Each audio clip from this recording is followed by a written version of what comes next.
Hi, everybody. I'm Parsha Becky, and welcome back for another week of Parsha.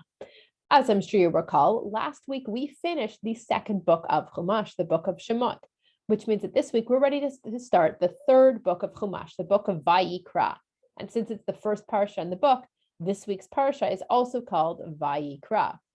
Vayikra means he called, and it's called that because the start of, hang on. Hello? Hello, who is it? It's Hashem calling. Hashem, who are you calling for? Hashem is calling for Moshe. Hashem, I'm going to pass the phone over to Moshe and I'm going to get back to Parsha. Okay.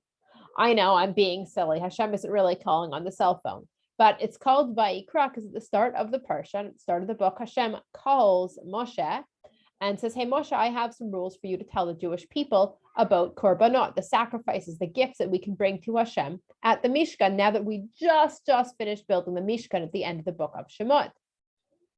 The first korban that Hashem talks about is the olah. You'll notice the word olah sounds a lot like la'alot or aliyah, which means to go up, because an olah entirely goes up in smoke. The meat for the olah is completely 100% burnt, so you're giving it all to Hashem. Depending on the olah, it might be a boy, cow, sheep, or a goat, or it might be two birds. You bring it to the Kohanim and they know what to do.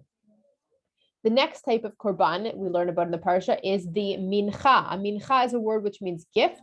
And all you vegetarians out there get excited because the mincha is a rare 100% vegetarian korban. Depending on the type of mincha you give, it's usually made out of flour, and it could be just raw flour, or it could be matzah, or it could be basically fried up like a pancake or deep fried like a donut. The one way we never, ever bring a mincha is chametz. We don't bake it into bread. We don't want chametz for our mincha on the mizbeach. We do not put chametz on the mizbeach. We also do not ever put honey on our mincha. You're going to have that plain flour taste. You cannot sweeten it with honey, but what you do always have to have is salt. So it's more of a salty flavor than a sweet flavor. The one other kind of mincha we have that's not made out of flour is on Shavuot, we bring our bikurim, our first fruits, to the Mishkan. And since that's also a totally vegetarian gift that we bring to Hashem, it also counts as a mincha. The next type of korban we learn about is the shlamim. Shlamim has the word like shalem, which means whole, or shalom, which means peace.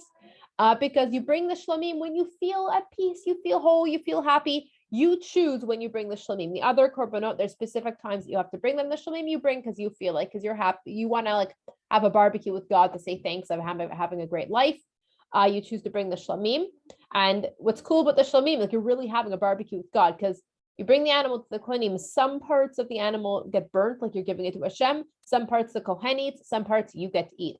But warning, the Parsha says, since you get to eat some parts, you better not eat the fat of the animal, because the fat in a shlamim belongs to Hashem. We burn the fat and give it to Hashem. You also better not eat the blood. We don't eat blood. Gross. The next type of korban that we learn about is the korban chatat. Chatat, you can hear the word chet in there, which means a sin, or when you do something wrong, because you bring a korban chatat when you do something wrong, a chet, by accident. It's not on purpose. You're not in big trouble. You still have to do something to make up for it. So you bring your korban chatat. And there's different types of korban chatats depending on who made the mistake. There's one type if it's the kohen who made a mistake, in which case there's a boy cow that he brings. Or if all the Jewish people did this mistake together, we need to only bring one korban chatat on behalf of everyone. It's also a boy cow. Or if the leader of all Jewish people made this mistake, he brings a boy goat. Or if it's just some regular guy, if you or me made a mistake on our own, you bring a girl goat or sheep for your korban chatat.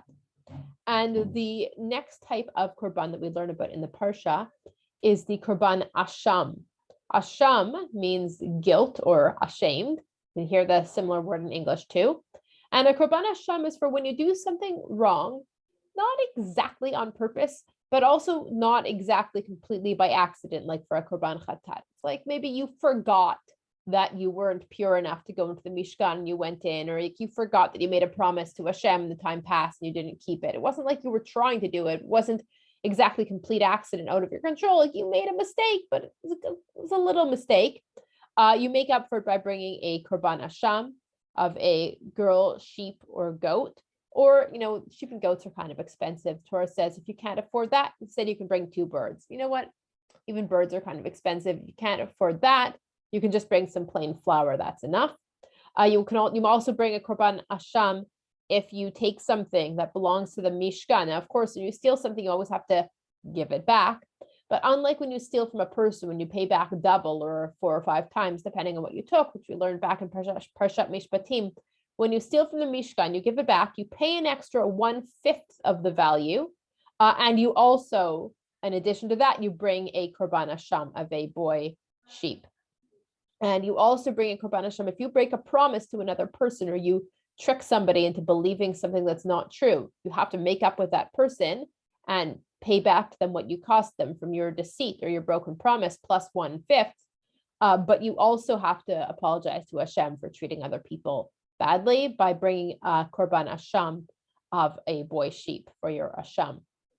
That is the end of Parshat Vayikra. And this Shabbat is also a special Shabbat because this Shabbat is the Shabbat before Purim. This Shabbat has a special name of Shabbat Zachor.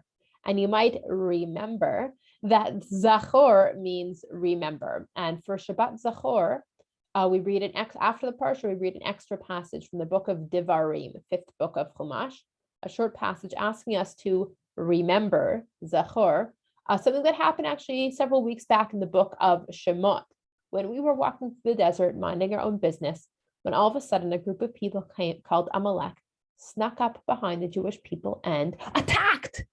And they were just trying to hurt people, and they were being so awful. So the passage that we read for Shabbat Zachor and Devarim tells us, remember what they did.